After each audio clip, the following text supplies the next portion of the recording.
Scrapyards.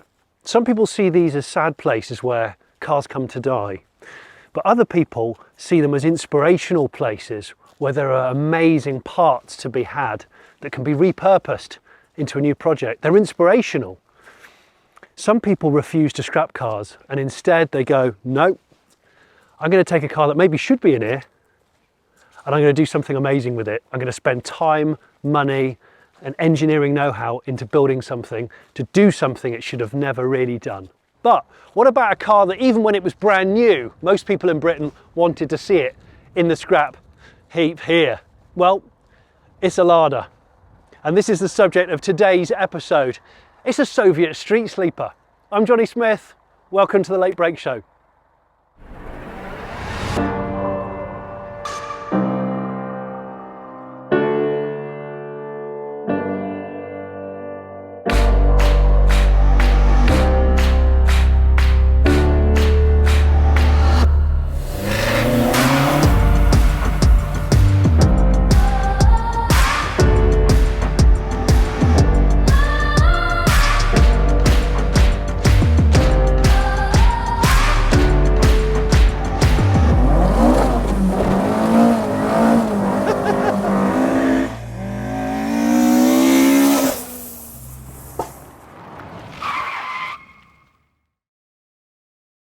This is Dave from Retro Ford.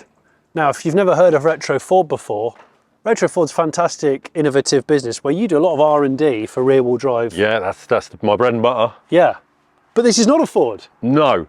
Or is it? Or is it? No, well, there's a lot of Ford in it, but yeah, it's definitely not a Ford. Yeah. So how did, because I love this project, I've been meaning to feature this on the show for a long time because I think it's spectacular.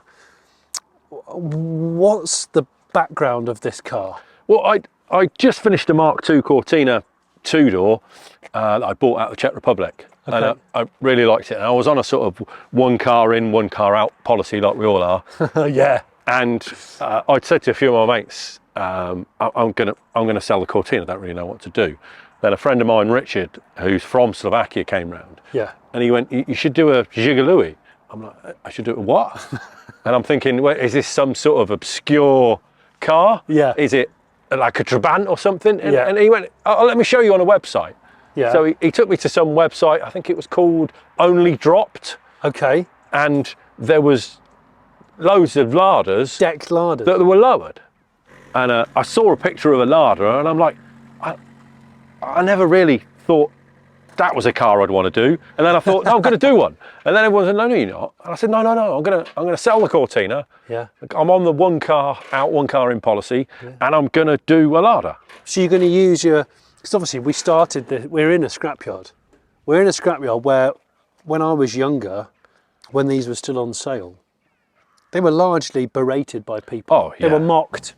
Yeah. They were probably the cheapest car you could buy in Britain, brand new. If your mum and dad was going to drop you off at school in one of them, you'd be horrified. Yeah, yeah. But you've actually saved it from the weighbridge, despite the fact it did drive over one earlier. Almost. Almost. And this is a British Lada, right-hand drive. Yes, it is, yeah. British market. Yeah, it took me ages to find one. I bet it took you ages. They're such a rare car because when the Berlin Wall came down, then I think most of them got exported back to the Eastern Bloc. Wow. So I found one. I remember it was. I think I've done this car. Maybe it's done 10 years now. But yeah, I was looking through a Lada forum, and there was one on there on a Saturday night. Yeah. And I said to the chap, rung him, I'll be there in the morning. And it was £500. And was it a running car or? It had been laid up a while. Yeah. And I've become friends with a chap called Finn. And I've become friends with him since, and he's now doing a Cortina. Oh, really? Strangely, yeah. But it was quite a bad example. It wanted sills, it wanted rear arches, lower rear quarters, wings, front panel, floor pans. That's regular Lada territory. Yeah. You say floor pans as well? Yes. Oh, okay, so it needs a lot of panels. Yeah, yeah. But you see, the unusual thing for me about this Lada sleeper is the fact that most modified Ladas have got the logical engine swap, which is the Fiat twin cam. Because obviously this was a Fiat. Yeah, I think only because I am retro Ford, I thought to myself, You can't do a Fiat engine. Yeah.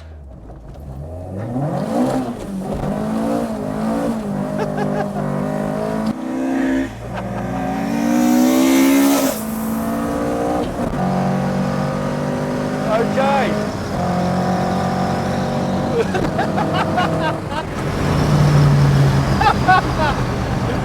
The quarter light got sucked open.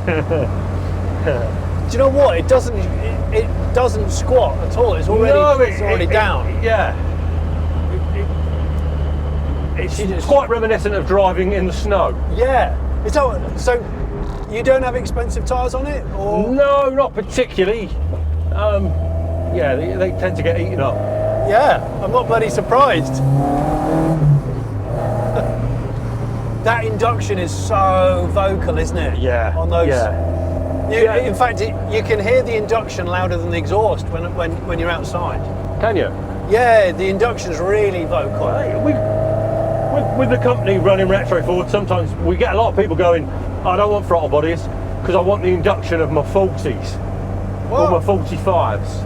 But I think that is it. That's the noise, isn't it? Nobody's going to go, oh, it's a shame you've fuel injected this. Yeah, because that noise upsets me. It just sounds like a bank of carbs. Yeah. And it looks like a bank of carbs. Yeah, indeed. Well, so no power steering. No power steering, no. Yeah. It's on a 2.2 Escort quick rack. Yeah. So, although not much fun parking, Yeah. when you want to change direction in a hurry, It's perfect. Yeah. And actually, when you were manoeuvring around the car park, the steering angle looked pretty good. Yeah, it's pretty good. Yeah, I've not looped it yet. Okay. Yeah. So yeah, but it's twitchy. It's not an Escort. Great gearboxes. Oh, fantastic! And I made the quick shift for this, so it's a bit like an assault rifle.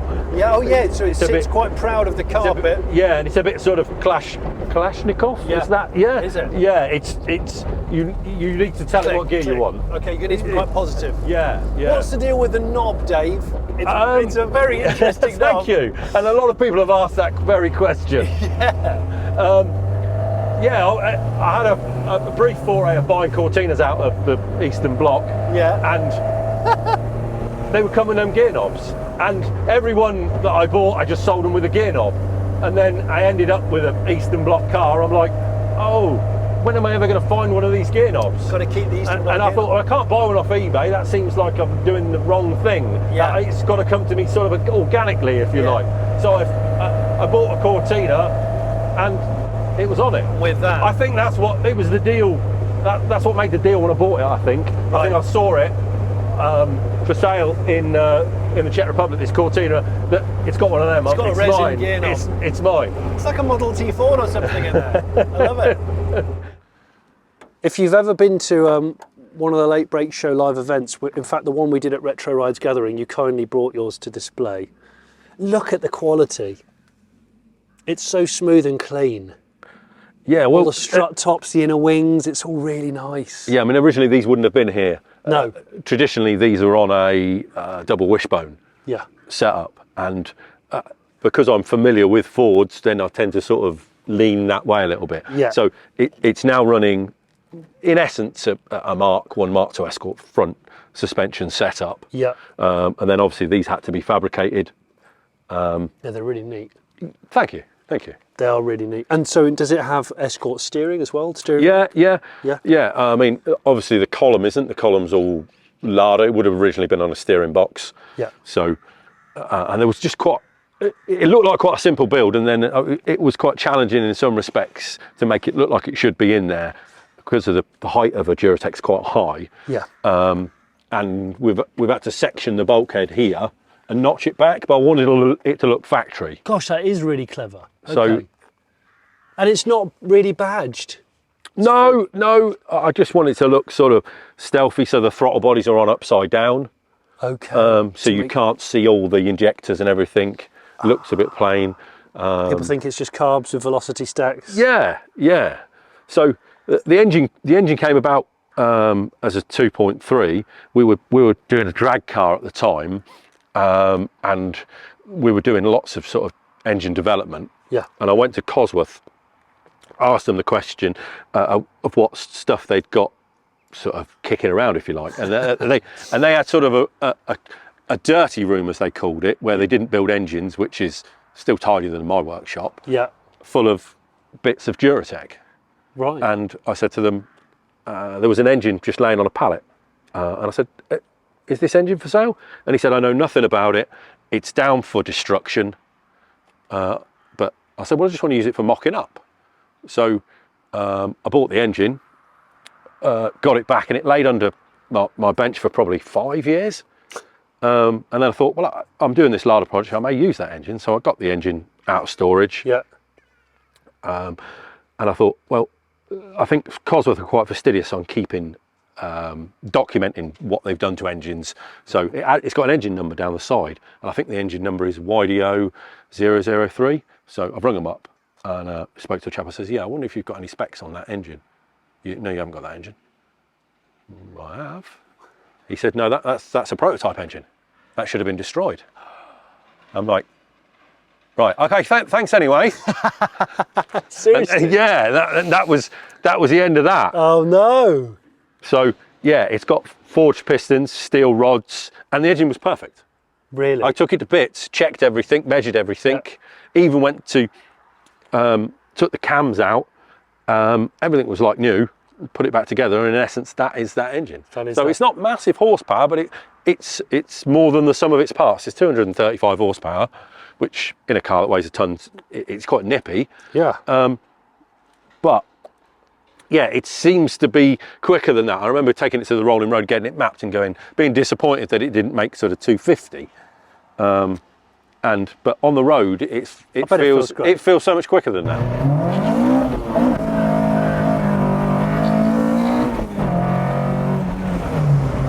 Yeah, that's quick. That's breathing hard, that is. Yeah. The Cosworth. But it will do that all day long. Will it? Yeah, you've got a nice modern engine in there. It's not overly tuned. No. You can have some fun with it. It's probably never going to find enough grip to break anything. Yeah. So yeah, it's a bit of fun. Yeah. What am I sat on? Are these standard Lada seats? No, these are Alfa Romeo. Now I couldn't tell you which Alfa Romeo, but Okay. I think they're Momos maybe. Well, it says Momo Oh, does it? on the headrest, and I Right. thought, I don't remember them even having headrests, Ladas. No, they were grey. So Yeah. I've got an armrest. Oh yeah, So yeah, that's quite nice. and a hydraulic handbrake. Yes. I didn't know you had a hydraulic handbrake. Yeah, it's hydraulic handbrake, and then obviously I can adjust the braking ratio here, but I can also adjust the braking ratio front to back with it's got a bias pedal box that I've had to manufacture and get underneath the dash. What on earth is that? That's Russian for I'm hot. Okay, so that's engine temperature gauge. Yeah, which the only thing that actually works is the fuel gauge. What do you think of sleepers? Let me know in the comments. It's one of my favourite genres of car, and I know a lot of the Ford guys are very good at it. Yeah. They build a good sleeper. Yeah. Keeping it authentic, no extra wings, vents, visible sporty. That's the only visible sporty thing, really. Yeah, and I desperately tried to make it look factory from the outside, but I needed big brakes on it, and I couldn't really get them underneath 13s, which this would have had. Yeah. So I'm like, well, let's put 15s on it. I've now got to find a 15-inch wheel that's not jumping out at you to not be what it came with. Is it drums on the back still? No. Discs on the back? It feels good. It's got AP calipers on the back with a hydraulic handbrake, and then I think they were Peugeot discs. It's a while ago I built it now, but yeah, I was sort of flicking through the parts book for brake discs, and just looking at all the parameters to get the disc that I wanted, and I'm sure it was Peugeot 405. I think it stops really well. Yeah, it does stop well. This is the beating heart of retro Ford, isn't it? This room. Yeah, this is where we do all the prototype work, R&D work. So this is I know it's a Mark 1 Cortina. Is this a foreign import car? Yeah, this was originally came from Austria, and a chap that used to be the editor of Classic Ford magazine, Mark Stretton. Had it for sale probably 10 years ago, and I bought it, and it is never welded, never painted. And wow. Yeah, It looks solid. Yeah, I've tried to keep it like that. So I've kept all the patina on it. It was running a 255 horsepower Zetec, but now it's Duratec. So it's only been used as a mock-up car to manufacture all the parts that we can sell, and also the parts that will be going on the blue car. Which we'll see in a minute. Yeah, that's the one next door. That's going to be 2.7 big power Duratec with a sequential SAD-F gearbox. We're going all out. Said gearbox is sat over there. Yes.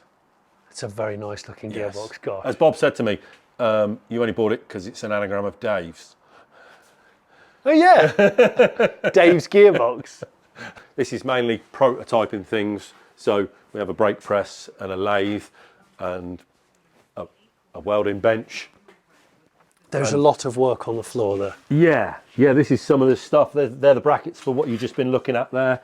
They're the things that sleeve over the chassis. Yeah, they go over the chassis. That holds the anti-roll bar and the tension strut on there. So that's all been designed in-house and folded in-house, welded in-house. Some stuff we farm out, some stuff we manufacture here. Yeah. A lot of the fabrication we do in-house. Very cool. I've got to say, I don't know what the colour is. It's really similar to my Enfield electric drag car that I built. It was originally like a sort of dirty red colour. Right. Which I really didn't like at all. Yeah. And then I thought I quite like Signal Amber, which is a Ford colour. Yeah. And then I quite like Maize Yellow. And then I was looking for a sort of something that was in between, and my mate brought around some paint chips. And I found this colour, and it's a commercial colour for some German commercials, and it's called Gaborange. Now, whether that's pronounced correctly, I don't know. But Gaborange. Gaborange, yeah. So it's a Ford commercial colour. Yes. Yes. Okay. But I suppose it's quite close to British Telecom. It's very 70s. Yeah. Yeah. Let's talk stance and transmissions. So you've got the 2.3 Duratec, 230 something horsepower, gearbox. Mazda MX-5 6-speed. 6. Don't normally go with the 6-speed in some of the cars. I normally go with the 5-speed because the ratios are better. Yeah. But this was never all about performance per se. It was, I want it to have some long legs. Yeah. So normally first gear in the 6-speed box is pointless if you've got a low differential. Yeah. So I've loaded this up with a 3.3 differential. Yeah. It's a Ford axle, I presume. Yeah, standard Ford English axle. But these were originally 5-linked from the factory. So Ladas? Yeah, they've got a Panhard rod and a 4-link setup, and that all is still there.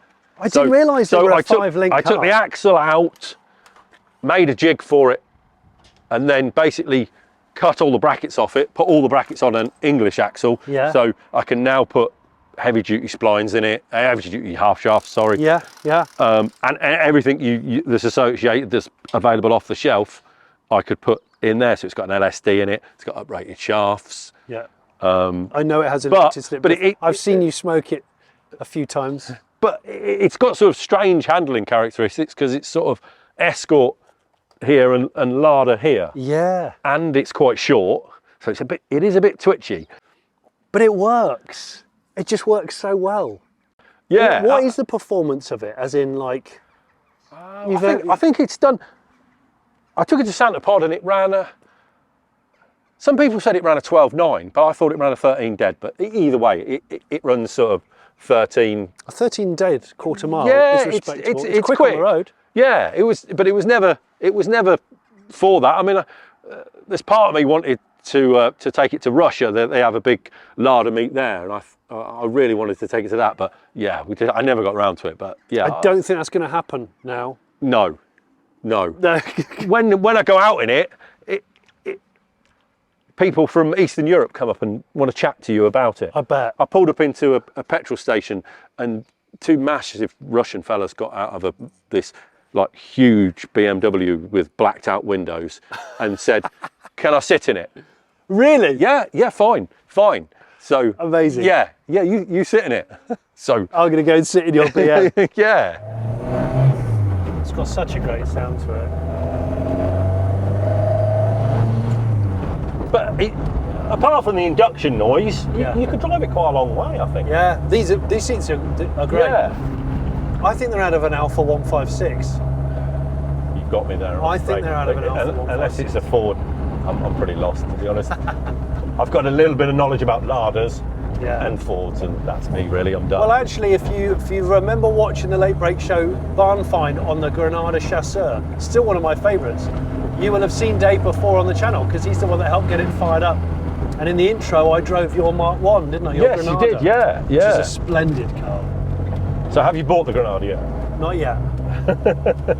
That's a conversation for another day.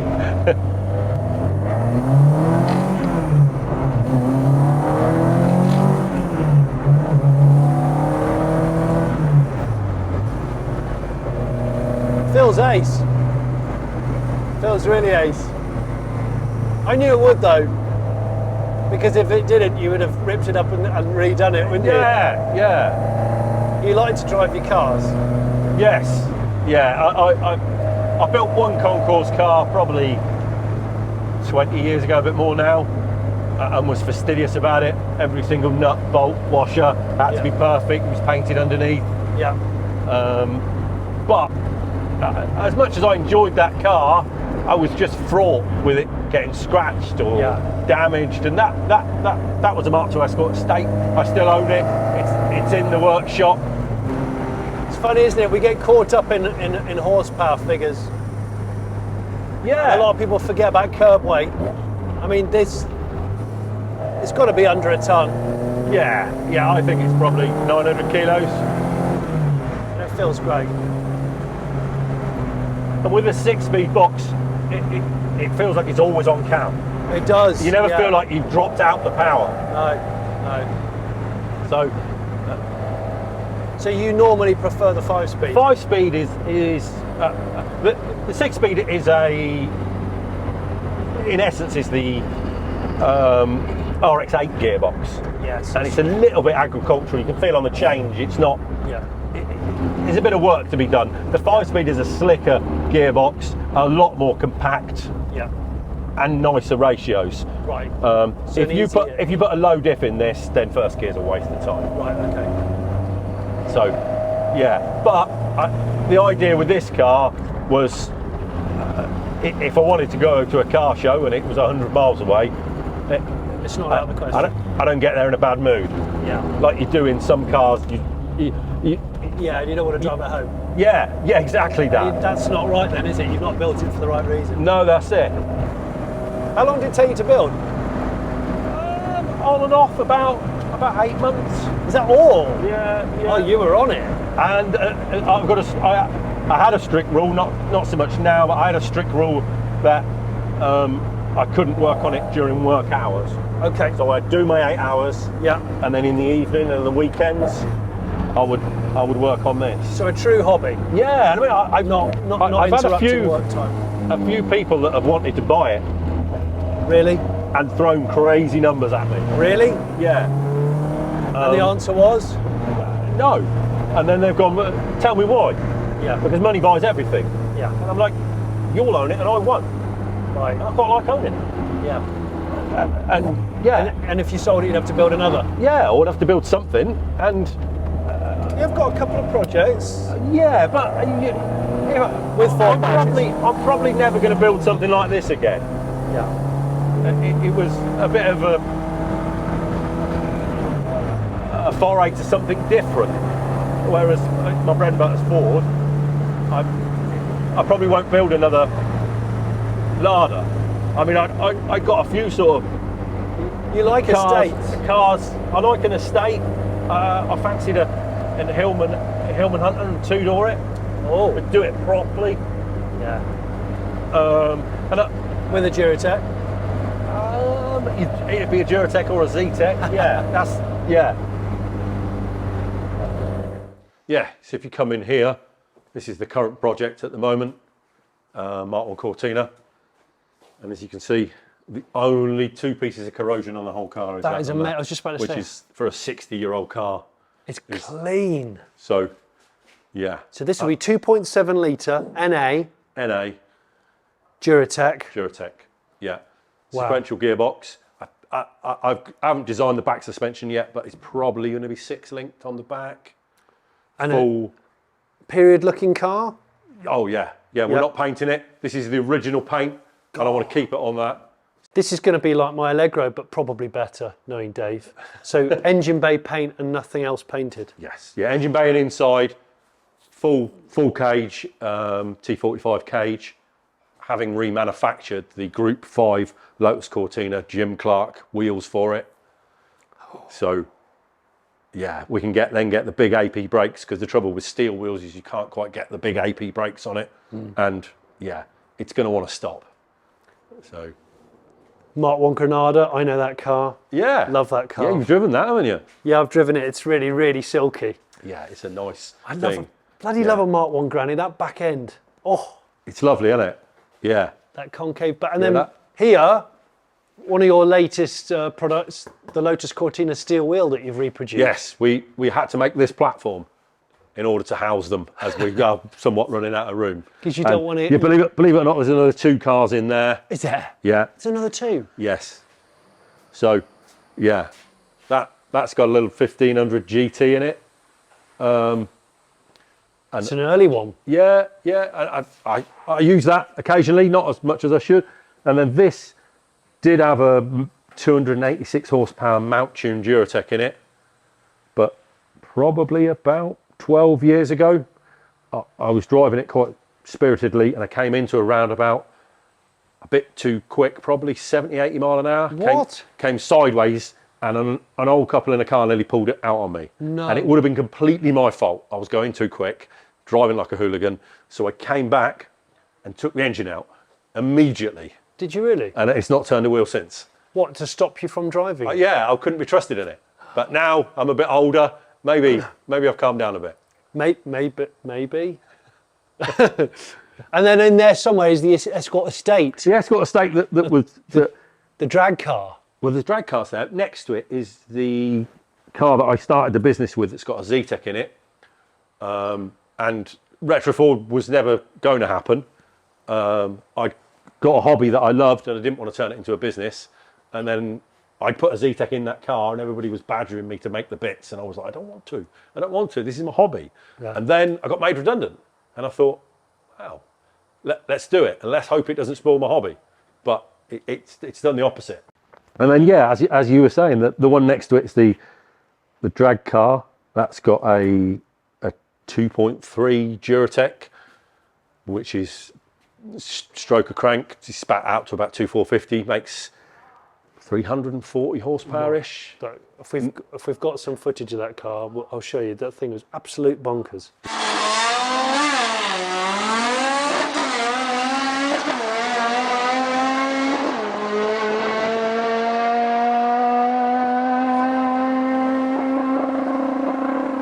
I promised that I'd put more safety into the car and I'd never run it again.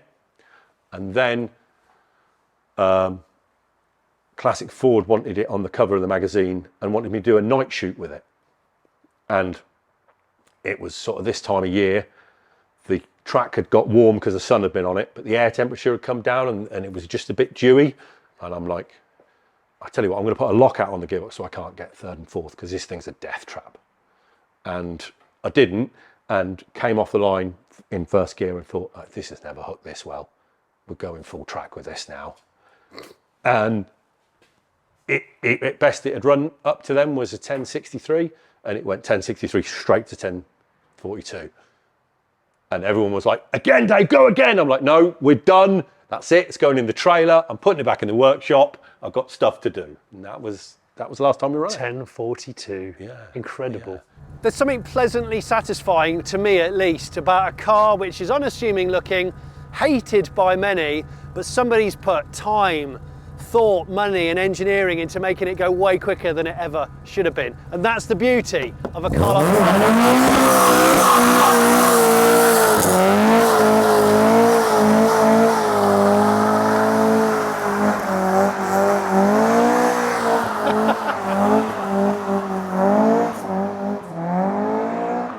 I hope you've enjoyed this episode of the Late Break Show. Maybe you've got a street sleeper that you think is worth me featuring. Let me know. If you haven't already subscribed, for goodness sake, subscribe.